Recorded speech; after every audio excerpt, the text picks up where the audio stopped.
I think the most frank and revealing passage in the book, to my mind at least, and this must have been hard to write, was about your marriage with Bill Clinton. Mm-hmm. You say, we had dark days in our marriage. You all know about them, and please consider for a moment what it would be like for the whole world to know about the worst moments in your relationship. There were times I was deeply unsure about whether our marriage could or should survive. But on those days, I asked myself the question that mattered most to me. Do I still love him? And can I still be in this marriage without becoming unrecognizable to myself, twisted by anger, resentment, or remoteness? The answers were always yes, so I kept going. Yes, right. And you talk about how you want to talk about this only because it might help other people. So my question to you is, what was it that allowed you to come to that conclusion? Was it that you decided it was worth forgiving the things that happened in the past? Is it possible to forget them? Do they come up? How do you know?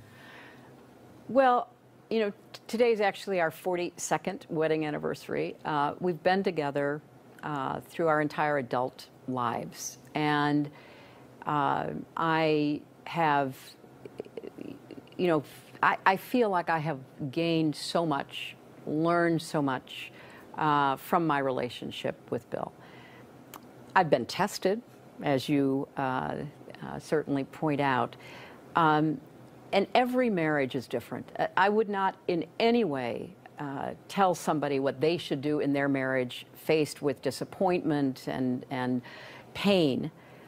And I could only do the best job I knew to do to try to come to grips with what the feelings were that I had. Were they strong enough to maintain a marriage, to continue our life together, to make our home a welcoming and joyous place?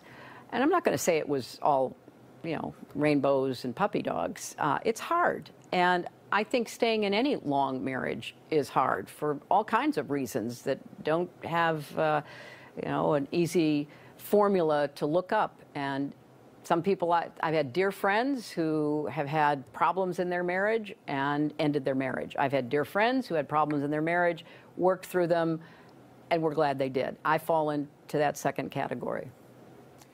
Do you feel as though when you look back on this whole life, is there something you would do differently? People often look at your career and say, brilliant woman, very well briefed, but a little too programmed. If she had only been herself more.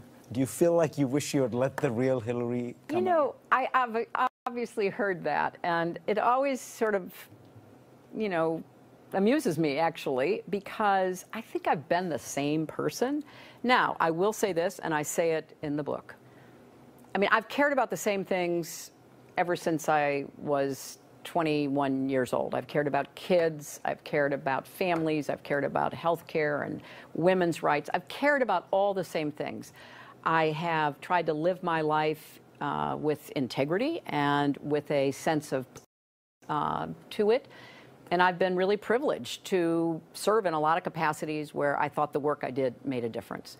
Having said that, I admit I was not the most natural politician. You know, stepping out on Daniel Patrick Moynihan's farm when I announced I was running for the Senate back in '99, never thinking I would be in that position, being persuaded I should try it, I was not at all sure it was for me.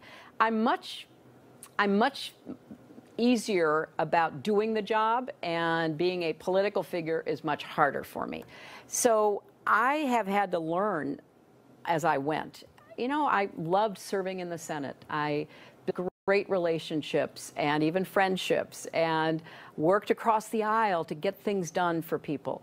I loved serving in President Obama's cabinet, and here was my former opponent asking me to be his Secretary of State. I left that job with a 69% approval rating.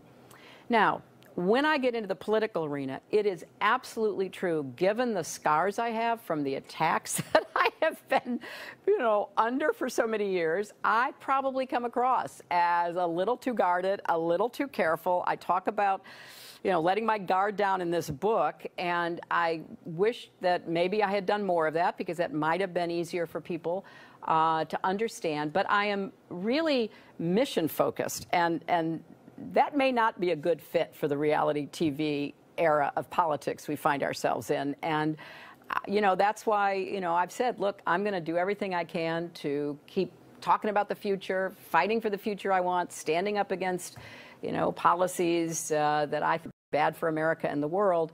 But I'm going to continue to